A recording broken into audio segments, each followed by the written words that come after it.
Hello students, कैसे हैं आप सब। आई होप आप सब बहुत अच्छे होंगे। मैं हूं दिव्या और मैं आपका वेलकम करती हूं क्रेजी मैथ्स चैनल में। बच्चों, लास्ट हमने क्या किया था, 3.2 के 4 क्वेश्चन हमने कंप्लीट कर लिए थे। अब हम करेंगे 5वां क्वेश्चन। क्वेश्चन नंबर 5 में वो कह रहा है 1 और 10 के बीच में सबसे बड़ी अभाज्य संख्या बताइए। अभाज्य का क्या मतलब होता है, जो किसी और से भाग ना हो। हमने किया था ये। तो देखिए, सबसे पहले हम काउंटिंग लिख लेते हैं। 1 2 3 4 5 6 7 8 9 10। देखिए, अब इसमें सबसे बड़ी अभाज्य पीछे से देखेंगे, क्योंकि बड़ी चाहिए, छोटी चाहिए होती तो आगे से। तो हमारी सबसे बड़ी अभाज्य संख्या कौन सी आ गई? 7। तो ये तो हो गई सबसे बड़ी। अगर वह हमसे ये पूछ लेता कि सबसे छोटी अभाज्य संख्या कौन सी है, तो सबसे छोटी अभाज्य संख्या हो जाती 2। अब आप ये मत सोचिएगा कि 1 क्यों नहीं है।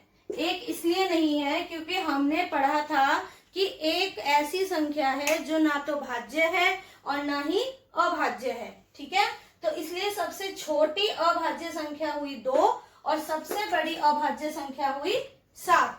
हमें यहाँ सबसे बड़ी संख्या बतानी है, इसलिए हम वही लिखेंगे।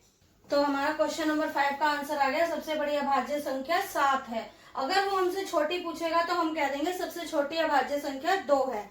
तो चलिए, अब हम करेंगे क्वेश्चन नंबर 6। निम्नलिखित को 2 विषम अभाज्य संख्याओं के योग के रूप में व्यक्त कीजिए। मतलब जो भी हमें ये नंबर दिया हुआ है, इसे हमें 2 भागों में बांटना है। 2 भागों में इन्हें तोड़ के देखना है, और वो भी विषम भी होनी चाहिए और अभाज्य भी होनी चाहिए।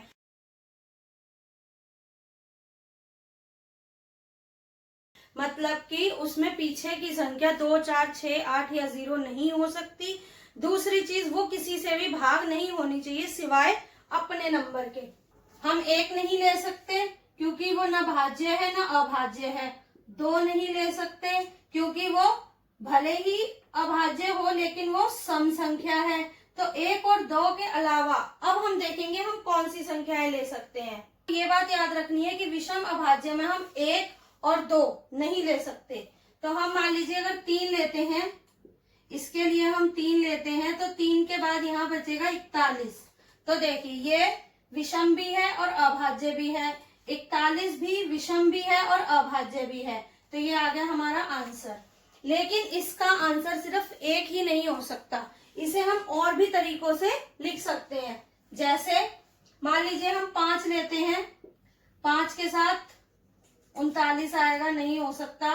7 लेते हैं तो 7 के साथ देखिए कितना आएगा, 37।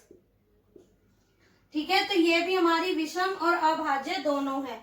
इस एक सम को 2 तरीके से हम सॉल्व कर सकते हैं। ठीक है, जरूरी नहीं है कि इसका यही एक तरीका है कि 3 और 41 लेना है। हम 7 और 37 भी ले सकते हैं और इसी तरह और भी ले सकते हैं। तो उस समय पे, जिस समय आप ये क्वेश्चन सॉल्व कर रहे हैं, जो आपके माइंड में आए वो लिखना है। लेकिन बस ध्यान ये रखना है कि वो विषम भी होना चाहिए और अभाज्य भी होना चाहिए। अब इसका बी पार्ट देखते हैं, 36। मैं इन सब में आपको 2 ऑप्शन कराऊंगी कि 2 तरीके हैं। आपको अगर और तरीके आते हो तो आप मुझे कमेंट सेक्शन में कमेंट कर सकते हैं। तो देखिए, अब इसका बी पार्ट देखिए। 3 लेते हैं अगर हम, तो 33 आएगा, वो नहीं ले सकते। 5 के साथ 31 आ जाएगा। ठीक है, तो इसका एक ऑप्शन ये हो गया। 7 अगर हम लेते हैं तो 29 आएगा। तो देखिए, इसमें भी हमारे 2 ऑप्शन हमें मिल गए हैं। अब हम करेंगे इसका सी पार्ट। 24 देखिए, 24 के 2 कौन से हो सकते हैं संख्याओं के योग?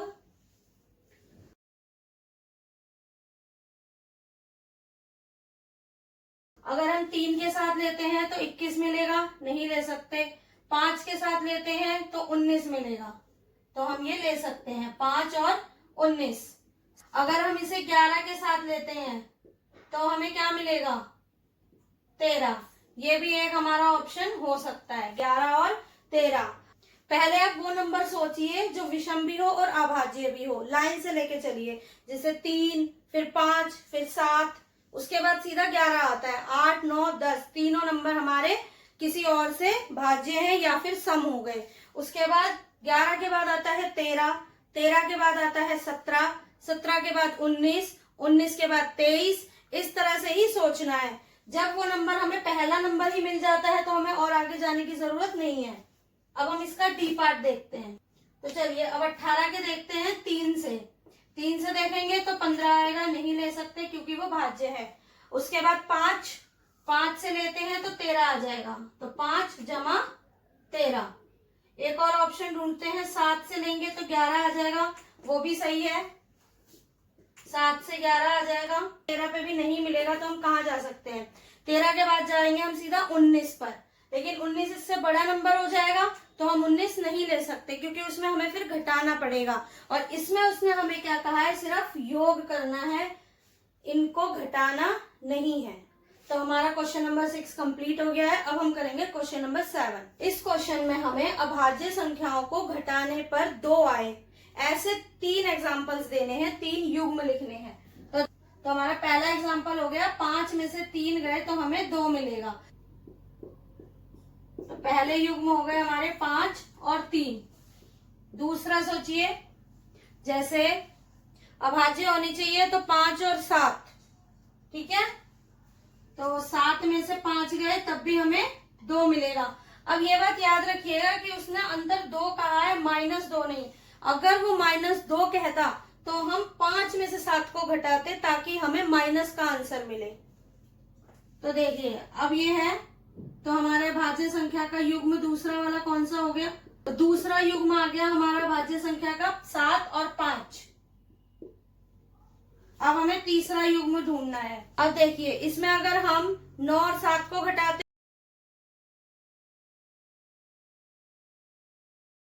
हैं तो 2 तो मिलेगा, लेकिन 9 हमारी अभाज्य संख्या नहीं है। 11 और 9 को घटाते हैं तो 9 हमारी अभाज्य संख्या नहीं है, मतलब 9 से रिलेटेड हम कोई नंबर नहीं ले सकते।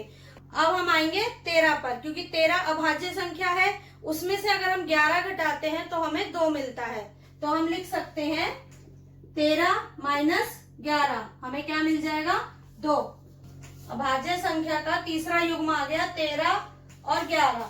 मैं आपको एक एग्जांपल देके बताती हूँ। अगर यहाँ अंतर हमें -2 निकालना होता तो हम क्या करते, हमने घटाया था 5 में से 3 तो हमें 2 मिला, लेकिन क्योंकि हमें माइनस में आंसर चाहिए तो हम 3 - 5 करेंगे तो हमें माइनस का 2 मिल जाता। तो इस तरह से हम उस क्वेश्चन को करते, लेकिन अभी पॉजिटिव में आंसर चाहिए था इसलिए बड़ी संख्या को हमने प्लस का रखा है, ठीक है। अब हम करेंगे क्वेश्चन नंबर 8। तो हमारा क्वेश्चन नंबर 8 है, निम्नलिखित में से कौन सी संख्याएं अभाज्य संख्याएं हैं। हमें पता है अभाज्य संख्याएं कौन सी होती हैं, जो अपने अलावा किसी से भी भाग नहीं होती। तो इसमें देखिए 23 ऐसी संख्या है जो केवल अपने टेबल में ही आता है। 51 ऐसी संख्या है जो 3 से भाग हो जाएगी। 37, 26 पीछे 6 है तो 2 से भाग हो जाएगा। तो हमारी अभाज्य संख्याएं कौन सी हैं, 23 और 37। तो हमने एक्सरसाइज 3.2 के 5, 6, 7 और 8 क्वेश्चन कंप्लीट कर लिए हैं। अब इसके आगे के क्वेश्चन हम नेक्स्ट क्लास में करेंगे। और अगर आपको इनमें कोई प्रॉब्लम है तो आप मुझे कमेंट सेक्शन में कमेंट कर सकते हैं, मैं आपको उसका जवाब जरूर दूंगी। और अगर ये वीडियो अच्छी लगी हो तो प्लीज लाइक, शेयर और सब्सक्राइब जरूर करें। Till then bye bye.